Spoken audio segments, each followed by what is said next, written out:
Welcome everyone to a casted game for Age of Empires 4! And today sporting in the northeast corner of the map, playing in red, we've got puppypaw, playing as the Byzantines. And battling against them today, spawning in the southwest in blue, hailing in from Saudi Arabia, is Aoe4, playing as the Zhu Xi legacy. Welcome everyone to Gorge. As always, hope you guys are having a great morning, good afternoon or good evening. And hopefully I didn't butcher that pronunciation. I mean, obviously, it's a tricky one. And hopefully my Arabic-speaking friends or viewers will appreciate the effort and hopefully give me a score out of 10 on the pronunciation. But Aoe4 is, going to be playing as the Zhu Xi legacy. It's definitely an interesting civilization matchup. Two civilizations that came as part of the Sultan's Ascend DLC. And the reason why it's so interesting is because they kind of play in a very similar fashion. Of course, very nuanced things to talk about, but they both typically like to get to that castle age and pick up relics, but it's going to be a bit tricky because, well, the Zhu Xi legacy seems to just do it better, right? They've got the Tang dynasty, which allows the villagers to get to the next stage, the civilization to get to the next stage a lot cheaper. As you can see here, 340 food and 170 gold to get to the feudal age, and that discount continues if you stay in the Tang dynasty when you look to get to the castle age. But on the other side of things, the Byzantines do have access to olive oil, be able to take, mercenaries nice and early, potentially delay the tech up timing for the Zhu Xi legacy. That's probably the plan here for puppypaw. We'll have to see. I'm kind of curious to see how this pans out, especially on a map like Gorge, where the rush distance between each other is very minimal. So getting to the next stage is a big power spike. You can get some really powerful units, and a castle age knights, or in this case for the Byzantines, potentially cataphracts, could be really dangerous. Either way, we've got Aoe4 here today, coming in from Saudi Arabia, would you believe?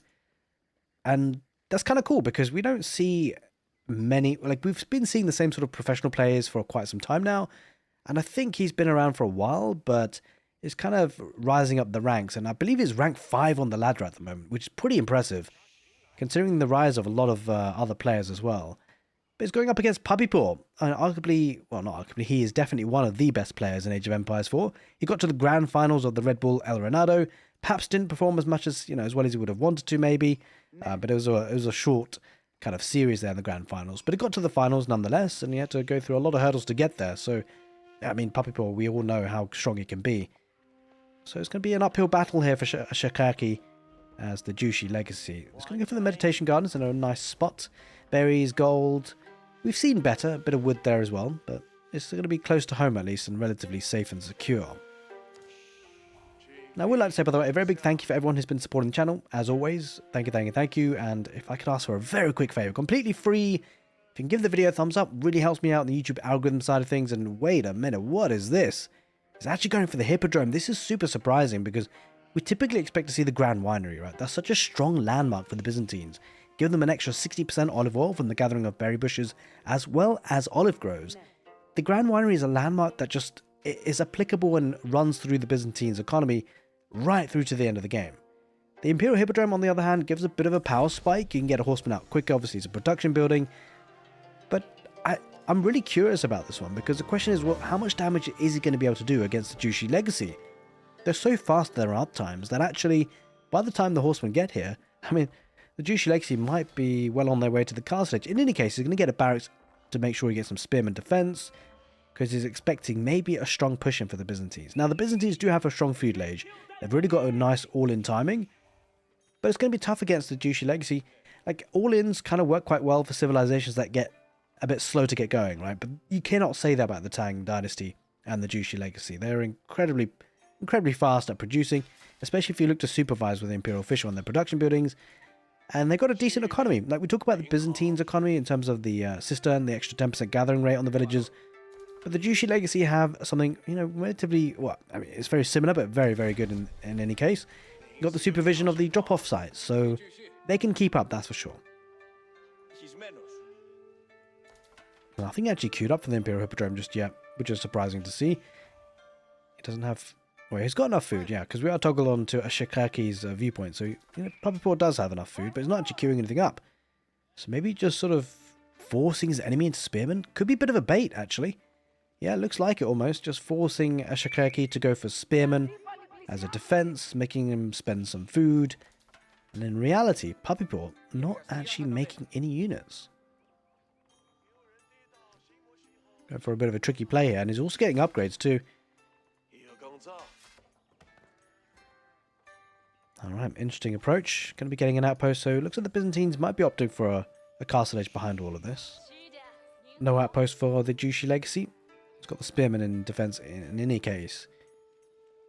He sends the spearmen forward to get some value if he can try and challenge it. This could be a bit of a problem here for puppypaw actually, because he hasn't got this up and the spearmen are being aggressive.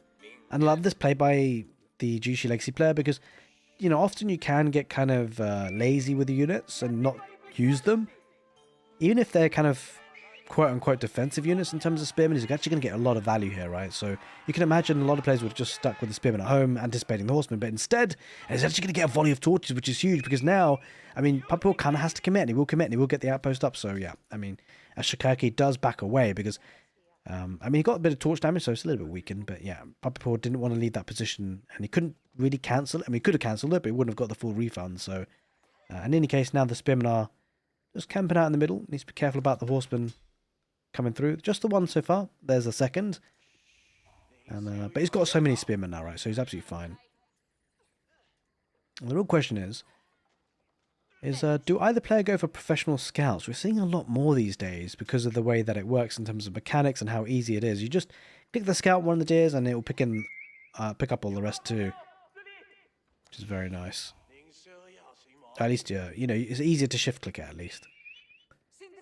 And mercenary house-wise, he will be going for the Eastern mercenary contract, looking to get Keshiks, maybe some counterfacts in the Castle Age, but he's got to get there. I mean, overall, I think if you're the Zhu Xi legacy player, feeling probably good about things, right? Because you forced out an outpost for the enemy, you've got a couple of spearmen to defend with, and you're pretty on track to get to the Castle Age. In fact, let's take a look what it takes the Zhu Xi legacy to get to the Castle Age. Just 1,020 food and 510 gold. Compare that to the usual 1,200 food and 600 gold. It's a pretty big, you know, discount there. The Shaolin Monastery means you'll be able to get a couple of these monks out and get those relics pretty quickly. It's quite far behind here, the Byzantines, and, well, unfortunately he's not going to have as many mercenaries either because of the fact that he didn't have the bonus of the Grand Winery.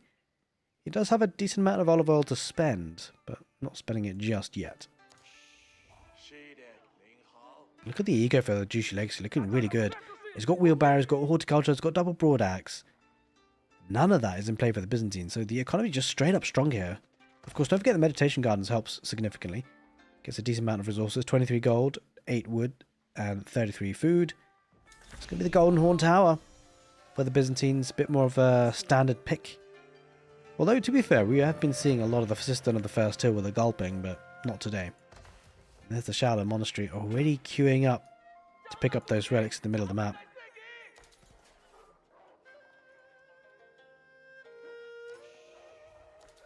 Now you can see the spearmen kind of heading towards the berries, right? Just making sure the Byzantines don't take care of that or, you know, gather it.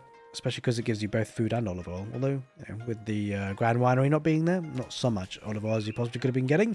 Spearmen should get in position. Horsemen will have to back away from puppypaw. Can't really challenge that position.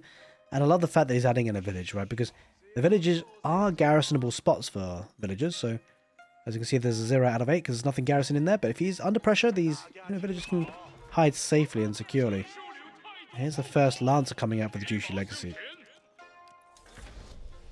Well, there's the Castle Age, and kind of curious to see what it's going to be producing. Not really produced too many units here yet, puppypaw. Bear in mind one other thing is that actually, if he wants to challenge for the relics, that's the other thing about the Grand Winery. You can actually make monks and scholars out of them. That's the big thing as well. Straight away into the Castle Age, you get some queued up and you can start picking up some relics. But on the other hand, for the puppypaw here today, he's going to have to actually build a monastery. Doesn't really have the wood for it just yet. Really severely delayed by that choice of the Hippodrome. A landmark he didn't even use, or hardly.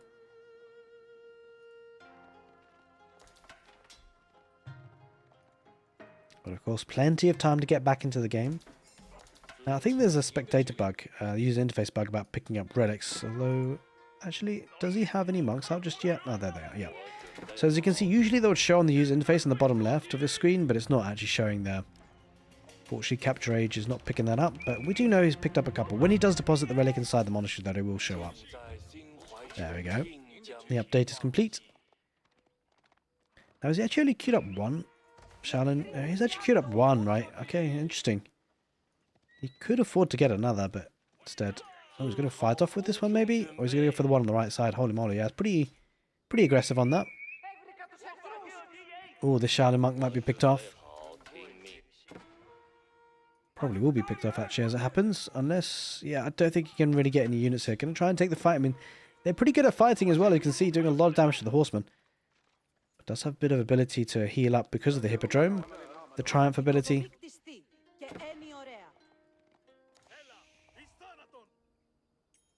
He's making a mad dash with this relic, though. So whilst they did lose the monk in the end, he's going to pick up another relic for his troubles. He's got 2 in the bank already, so there's the 3rd one on the way. It's looking pretty good here for relic-wise.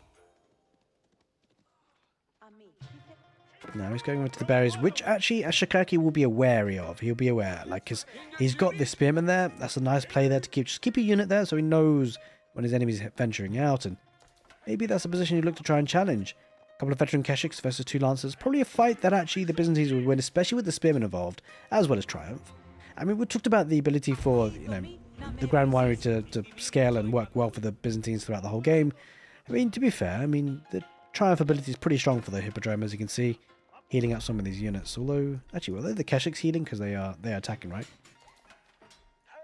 But yeah, pretty nice thing to use at times.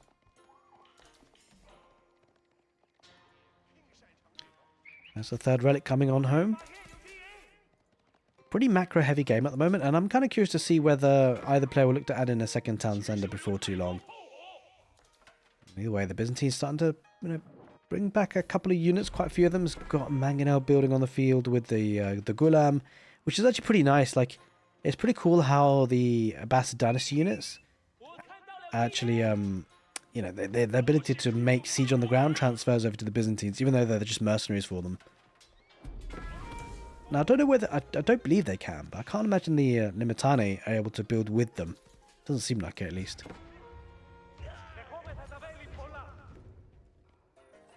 Oh, Cataphracts going to pick up another monk. Nice cut off there by the Byzantines. Has actually got one of the sacred sites, which is now being decapped on the right side. So Ashikaki trying to make the most of the map, and he's got a lot of map control. That might start to disappear soon because puppypaw is starting to pump out units, especially down in the middle of the map. Mangonel in play could do well against those spearmen, but we know that Mangonels in their sort of single numbers aren't hugely effective. They can get sniped at times, mostly by cavalry, although there aren't really any cavalry unit, as many cavalry as you'd expect for the Zhu Xi legacy. Got a couple of lancers, not much more than that. Good Mangonel shot to start off the fight, and this is the thing, right? 2 lancers. Although the Limitane might just take care of it in the end, he does take care of it in the end. He's just going to charge us through, right? I think if it was like 2 to 3 Mangonels, this fight wouldn't be taken, but he's going to take it anyway. But that's a good Mangonel shot as it happens. He's trying to get around this, but I think it's a fight that Ashikaki should win. But that's a good Mangonel shot once again. He's cleared up a bit of a raid on the west side. There was a Cataphract, but Spearmen were on hand, and he will lose the Mangonel, which is a huge deal, actually. And all of a sudden, puppypaw, he's on the retreat. He took a fight, and he didn't win it. That should now allow this relic to be picked up, because the map control should be firmly with the Zhu Xi legacy. It's an incredible display already. The man from Saudi Arabia doing great against one of the best players in Age of Empires 4 right now. The system is up to level 2. We'll be giving a 14% extra gather rate for the villagers. Also, not to mention the production rate, Conscriptio now will be at 40%. It's really good to scale both the economy and the military production at the same time with that. It's a lovely, lovely synergy for the Byzantines. The great thing for the Zhu Xi legacy is not really needed a farming transition. It's been a bit of a one for the Byzantines. And I think actually, one thing to note for the Byzantines, you know, we talk about farming transitions and how it can hurt your military production, take out the tempo of your play. Again, with the Grand Winery, it kind of... it's not as bad, right? Because the more olive groves you have, you get more olive oil, then you get more mercenaries, right? So it kind of cushions that blow a little bit. But without it, it feels like you're foregoing that, and so the farming transition just hits you a little bit harder. because then it means you get as many units because you're pumping out wood into the olive groves, and you've got less of the mercenaries to compensate. Because of course the Grand Winery, the bonus for the 60% gather rate, well not 60% gather rate, but 60% extra olive oil for the berries, and it's also for the olive groves. A bit of pocket economies here in the south that could be challenged if he does get a couple of cavalry units, although it looks like the Byzantines have shifted away from Califrax. Shifted away from Keshiks. Mostly infantry on the field at the moment. And this is actually a really critical area. There's so many resources here. There's berries, there's boar, there's gold. I can imagine the Zhu Xi looking to wall up this left side. I think that holds the key for the rest of the game. If he keeps the left side safe and secure, he should be in a good spot. And those two Keshiks going to get some value. Added in a couple of palace guards here as well. Looking to decap the sacred site on the right side. That will go down eventually. Couple of lancers around the back. Limitane poking and prodding, and some casualties there. There's a second town centre here for the Byzantines. Going to be looking to increase the villager count. He's going to try and snipe a villager. No, he won't in the end. He does lose the lancer. No stone in the bank here for the Zhu Xi legs to play around to add a second town centre of their own. The Byzantines playing a bit more of a macro approach. Maybe look to try and get to the late game and see if he can make some inroads then.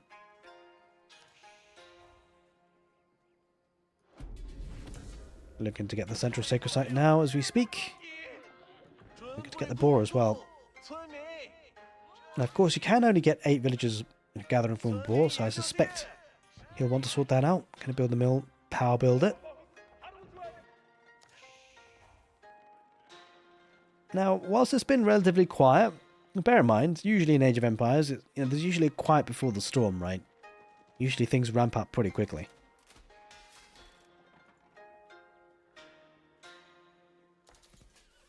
Alright, so interestingly enough, Jiangnan Tower coming up. This is a nice play because what this does, it allows a Song Dynasty, which will make the transition to farms significantly cheaper. Lost a Springle or two. A Springle a bit more of an infantry anti-siege, well, anti-unit siege weapon. That probably needs to change, but they do get bonus damage versus melee units now. Oh no, it's an anti-unit siege weapon. Yeah, that makes sense. Yeah, so it's anti-units. It's so weird to think of Springles that way. Of course, it's changed very recently. Cavalry charging on through, but doesn't want to get caught in that choke. I mean, this is a good fight, I think, for Ashikaki. Only 5 villages garrison inside the town centre, so not huge amounts of fire coming out of that, although the outpost helping a bit. But I don't know. I mean, there's a decent amount of Gulan there, I guess, for the Byzantines, but it looks like just overwhelming in numbers. Ashikaki's economy has been doing really well. He's got so much wood in the bag. He's waiting for that Jiangnan Tower. It feels like an eternity that's coming in, but Lancers around the back on that wood line. Puppypaw's economy, it's in shambles. This is going to be a tricky one. Granted, there's not much in the way of siege, so Defender's Advantage might clear this up in the end. Villagers are now garrisoning inside, which will certainly be helpful. Spearman, Limitano on the Lancer. Eventually the army will be cleared up, but Ashikaki, I think he'd be okay with this. Like, he's caused a lot of idle time. He's caused a lot of damage. Well, I mean, damage through idle time. Hasn't really killed all that many villagers as it happens. And bear in mind, Puppypaw does have 2 town centres.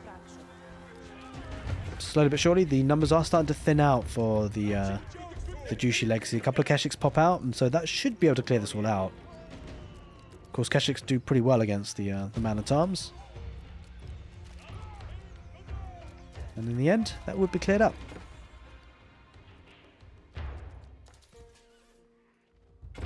Alright, here comes a farming transition. Not in the most safest spot, but not amount of... There's no, like, huge amounts of space, right?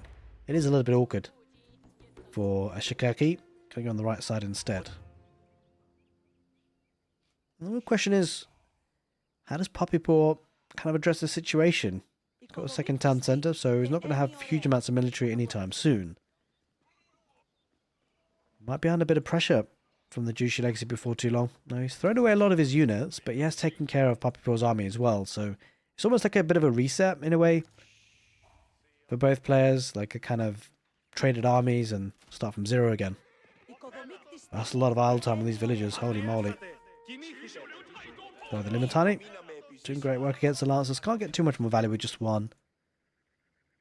Still out on the deer pack. But yeah, we might see a bit of a quiet time for the next 5-10 minutes as the farming transitions come on in. Imagine the same thing will be happening for the Byzantines as well. Actually, a sheep here that didn't get taken. Lucky chap. Alright, well, second TC coming up with the Zhu Xi legacy now as well. So yeah, it's kind of interesting to see, right? They do play out very similarly, these two civilizations. Get to the castle stage, challenge for the relics, and then look to get a second town center. Now, what I don't quite understand is, well, there's 3 relics in play in terms of deposited for the Zhu Xi legacy. If I'm not mistaken, there should be 5 relics in total, no? There's only 1 more on the map. That's rather confusing.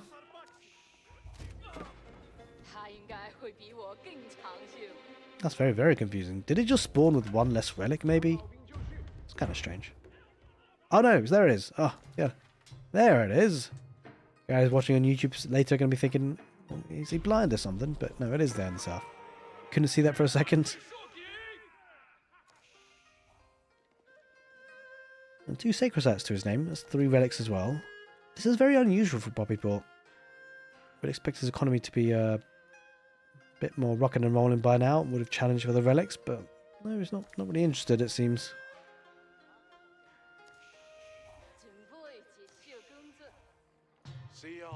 He's pumping out units. He's actually supervising as well.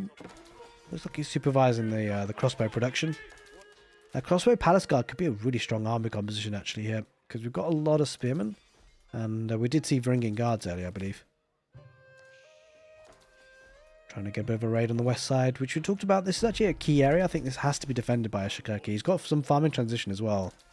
There's a decent amount of gold there. Decent amount of food as well, would you believe? That's kind of strange how he's pulled away villagers. I mean, what? That's very strange. Like, you're just leaving 2,000 food there for no real reason. Very strange. I guess maybe he was keen to get the farming transition underway and maybe rally new villagers to the boar, but maybe he forgot something. Trying to get an outpost has been denied for now, and puppypaw is starting to put some pressure. He's causing a Shikaki to move his units that way. Does give him a bit of a breathing space around the back. Here we go. Here comes the olive grove transition around the second town centre and some new mills.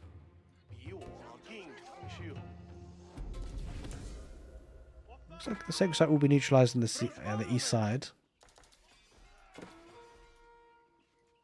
Well, the real question here is, what army composition do we go for, right?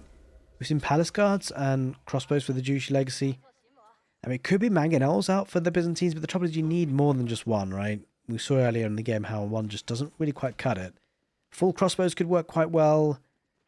That could be an option, but then you're not necessarily playing into the strengths of the Byzantines. Being cavalry, we'll have to see how he decides to address this puppypaw. We do know it's a pretty standoffish game. You can see the 8,000 tile gold vein here, which is something that Shikaki is now moving out to. He wants to challenge it, and I mean, it makes sense, right? I'm kind of surprised to see that this has been a bit delayed, but he's pushing out now with a big chunk of army. There's one mangonel, another mangonel on the way. But against palace guards, it feels like the palace guards should be able to chase just 2 of them down. Villagers are having to back away, and the big problem for the Byzantines is actually, where do they now safely get gold? It could be a bit tricky. There's a wolf chomping at the bit. Speaking of gold, he's getting a bit of pressure here on the east side. Potentially that gold vein. He's pulled the villagers away here. But he's just going to dive on in. 2 mangonels now. He does have a mangonel placement inside the outpost, so this could be a bit tricky, but there's still so many units here for the Zhu Xi legacy. He's going to take out both mangonels, no doubt about it. Just way too many palace guards. Gulams are struggling to hold on.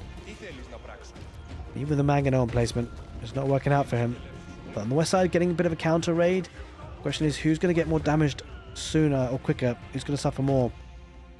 3 units to defend against the spearmen on the right side. It's kind of been idle there on the gold side of things, but he does have a town centre here working for him. Shikaki is going to dive in. He's still tanking a lot. There's still lots of units running around the base, and a significant proportion of puppypaw's villages are idle, right? Almost half the economy. Agriculture gets deployed, which will help against the palace guards, but still, with them not mining away, it's really hurting puppypaw's economy. The income is a shadow of what it once was. Villages on the right side, though. The farming transition is very exposed here for the Zhu Xi legacy. He's got units at home, though, to contend with. It looks like actually all the army for the Zhu Xi legacy it's been taken care of. A bit of a raid on both sides, but no one adding in siege to do sort of significant structural damage.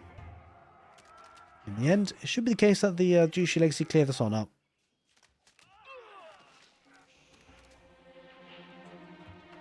Right, here come the walls though. And another town centre. Interesting.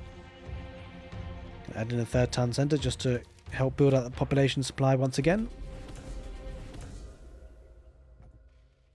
Yeah, definitely interesting one from a strategic point of view. There comes a point now where actually the Byzantines going up against the 3-town centre Zhu Xi legacy. The Zhu Xi legacy's economy will start to skyrocket, but more importantly, when you start getting into the late game situations, it's not just about the army numbers you have, it's also about the ability to replace that army. And of course, the way you do that is having a banked up amount of resources. So having a high village count in the early stages of a game can really pay off later on when you've built up a bank of resources. It feels like almost that's exactly what Ashikaki is thinking of doing. Looking to extend the water level. Has been, okay, there it is, yeah. It's going to be up to level 3. And then soon to be level 4. That's a lot of army down the middle here.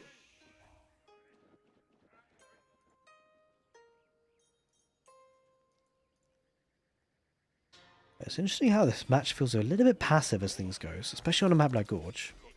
All of a sudden, with the walls coming up, I wonder if Ashikaki is going to start mounting response down the middle, right? Knowing that it's got the walls up on the left side, he probably feels a lot more comfortable moving out, especially with the relatively immobile army in the form of the crossbows and the palace guards. All the palace guards are pretty fast, but crossbows certainly aren't the most fastest unit in the world. Speaking of palace guards, here they come out the right side, and there's a double mangonel placement inside these outposts. So I'm not entirely sure about this.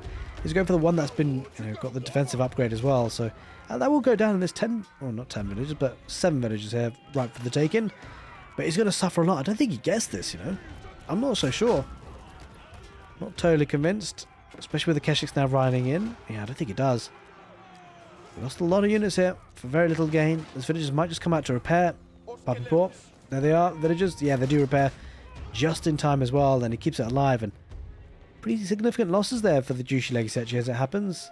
Brings her way back into the game here, I think, for Puppypaw. It's a lot of farms now. A lot of olive groves.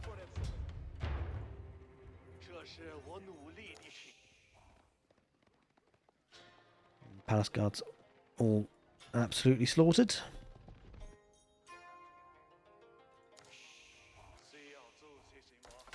In the end, he's actually going to be able to pick up another relic. He's actually looking in a really good spot. Going up against one of the best players in the world. A man from Arabia, Ashikaki. Looks really solid at the moment. He's floating a lot of gold. I think a lot of it comes down to the fact he's got 4 relics, right? Probably didn't need as many villagers mining gold, but it is what it is. He's got a big bank of it, which is okay. I mean, he's going to be spending it, no doubt about it. Bit of a raid in the north, but yeah, this is what makes taking out Byzantines so hard, right? Mangonel placements are still so good. It always feels like they hit as well. Yeah, I think that, yeah, the Mangonel placements still follow below the units really well. So they haven't really been hit as the nerf as the Mangonels have been, I don't think. Oh, a couple of Keshiks coming on the right side. Ooh, Nesta Bees, interesting choice. With Spearmen, could be really powerful. Could be very difficult for the Byzantines to deal with, right? Because, like, I feel like the Age of Empires meta at the moment really has started to become Spearmen and, like, Mangonels or Spearmen Nesta Bees. The reason why is because the Nesta Bees are, and the Mangonels a piece, they're very hard to counter these days. Like, Springals are not really a thing anymore. I say not really, they're just not a thing anymore against siege units. So where do you go? You go cavalry, potentially, but that's only if you can break through the Spearman line, right? In the late game, you typically have a lot of unit numbers, so it's a real challenge. Maybe you can catch your opponent, like, sleeping at the wheel a little bit, not really focused, and they don't protect their siege, but that's just taking a chance, right? And you have to wait for your opponent to mess up, or hope that your opponent messes up. Now, one thing about the Byzantines, though, they do have the trample ability for the counterfact, and that could work quite well, because they could just trample right through the Spearman right on top of siege. So maybe that's a good play here for the Byzantines in dealing with this. But, it's a lot harder for the other way around if the Byzantines were going for mass Mangonels. I'm not entirely sure what the Zhu Xi legacy would do, because, they don't have the counterfacts, they don't have the ability to trample on through. So we'll see.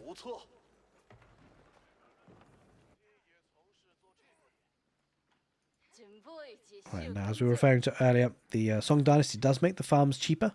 53 wood instead of the usual. A good number of cavalry units going around the northwest side of the map. I'm looking to try and break through. There's only palisade walls after all, so it might break on through. There's the Imperial Age, though. Ashikaki, so he's probably going to get those upgrades soon. And I think if puppypaw wants to push, if he really wants to push, now is a good opportunity. He's going to the Imperial Age himself, though. Going on up with the Palatine School. So we'll be getting a couple of units here and there whenever he makes others. But, I mean, I don't know. It feels like Ashikaki is in a good, strong position. You do find the Byzantines thriving a lot in the late game, but I get the feeling it's more when you have the Grand Winery. Well, look at this. Stone walls coming out, really solidifying and making sure it can't be attacked on the west side. I like this, right? Because it's something that's often overlooked. Like, when you're being aggressive yourself, the counter raids can be devastating, but with, with stone walls like this, counter raiding is going to be really tough, right? A lot of the economy is on this west side. So that's something that puppypaw would want to challenge, but he won't be able to break on through, right? Not without siege, at least. Puppypaw, on the other hand, not really walling up at all, so he's very exposed, very prone to an attack, which might be coming in very shortly.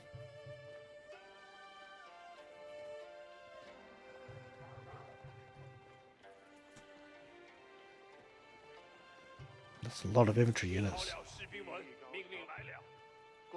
5 Nester Bees will be difficult to deal with, that's for sure.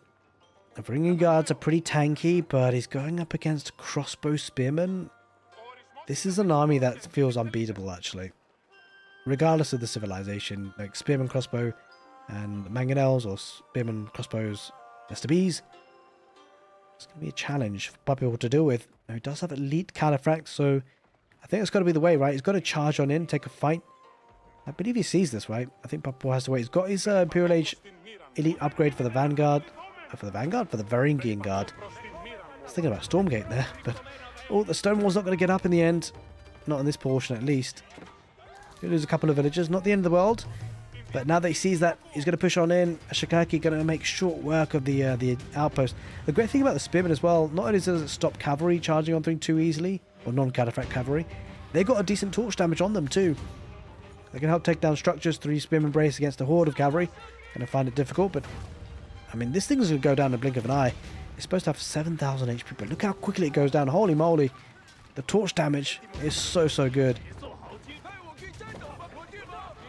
There's so many spearmen involved, but the cataphract's going around the back. The question is, can puppypaw do significant damage? It's a bit of a base race already. There's a good number of Nester Bee shots. The Vanguard Guards having to back away. There's the second landmark, and the third landmark. Hippodrome is so close to each other, right? So this is where it becomes tricky. It could go for the landmark snipe, would you believe? Bear in mind, the Zhu Xi Legacy do have more landmarks. They've got the Jiangnan Tower, courtesy of the Song Dynasty, and, well, it's looking a bit rough, I think, actually, for puppypaw. He's getting some raiding value, but look at this. He loses the Golden Horn Tower. He's going to lose the Imperial Hippodrome. That just leaves one landmark to take it. That is the Palatine School. Sure, it's a bit further away, and I don't know if puppypaw can do the same sort of damage that has been inflicted on him. It's been an interesting one. Certainly interesting decisions being made. I don't know if this is working now for puppypaw. They've both got strong economies, but don't forget the win condition. Landmark snipes is a real thing. Triumph working really well for the cataphracts, but it doesn't really feel coordinated, right? It doesn't really feel like they should be doing what they should be. They're doing what they should be. I don't know, he's kind of missing out the opportunity of sniping out the Nester Bees. I guess the cataphracts are so far away. That's a massive Nester Bee shot. Absolutely demolished through their infantry line. And puppypaw now, he's really struggling at home. He traded the cataphracts for taking the Nester Bees to try and do damage against his enemy. He is doing damage, but the big problem is the win condition. Oh, he's getting villagers to come out to get a keep on that golden stone. That's huge.